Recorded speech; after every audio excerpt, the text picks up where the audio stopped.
జిఎస్డిపికి state economy నిర్మాణాన్ని గురించి ఇచ్చాను.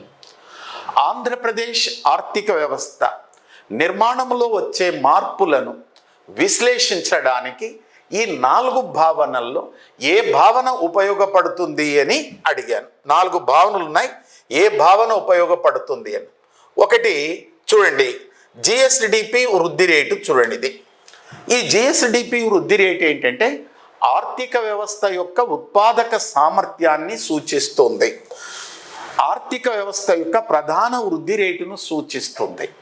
ఆర్థిక వ్యవస్థనంతటినీ ఒక యూనిట్గా చేసుకుంటుంది. కాబట్టి జిఎస్డిపి అట్ ఎంపీ ద్వారా not possible to analyse the structural changes in the economy.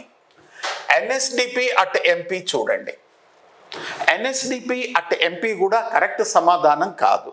ఎందువల్ల అంటే ఎన్ఎస్డిపి అట్ ఎంపీ ద్వారా దేన్ని అంచనా వేస్తున్నామంటే ఆంధ్రప్రదేశ్ ఆర్థిక వ్యవస్థ యొక్క సామర్థ్యాన్ని తెలంగాణ ఆర్థిక వ్యవస్థ, కర్ణాటక ఆర్థిక వ్యవస్థ, మహారాష్ట్ర ఆర్థిక వ్యవస్థ, జాతీయ ఆర్థిక వ్యవస్థతో సరిపోల్చడానికి ఉపయోగిస్తాము. So that with the help of the NSDP at MP not possible to analyze the structural changes in the state economy. Next you come to the తలసరి ఆదాయము, per capita income growth rate. Per capita income growth rate అనేది దేనిని సూచిస్తుంది అంటే ఒక కుటుంబము, ఒక వ్యక్తి యొక్క ఉత్పాదక సామర్థ్యాన్ని సూచిస్తుంది. సో దట్ మొదటి భావన, మొదటిది కానివ్వండి, మూడవది కానివ్వండి, నాలుగవ, ఈ 3 భావనల ద్వారా ఆర్థిక వ్యవస్థలో వస్తున్నటువంటి స్ట్రక్చరల్ చేంజెస్ని విశ్లేషణ చేయడానికి వీలు కాదు. మరి ఏమిటి?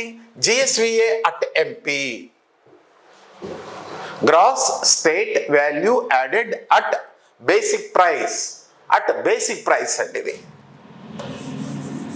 అట్ బేసిక్ ప్రైస్తో మనము దేన్ని అసెస్మెంట్ చేయవచ్చునంటే ఆర్థిక వ్యవస్థలో వస్తున్నటువంటి స్ట్రక్చరల్ చేంజెస్ని అనాలిసిస్ చేయడానికి అవకాశం ఉంటుంది. సో గడిచినటువంటి 10 సంవత్సరాల కాలంలో ఆంధ్రప్రదేశ్ ఆర్థిక వ్యవస్థ నిర్మాణంలో మార్పులు ఎలా చోటు చేసుకుంటున్నాయి అనేటువంటి విషయాన్ని మనం తెలుసుకోవాలంటే you have to be calculated gross state value added at basic price. Okay, right.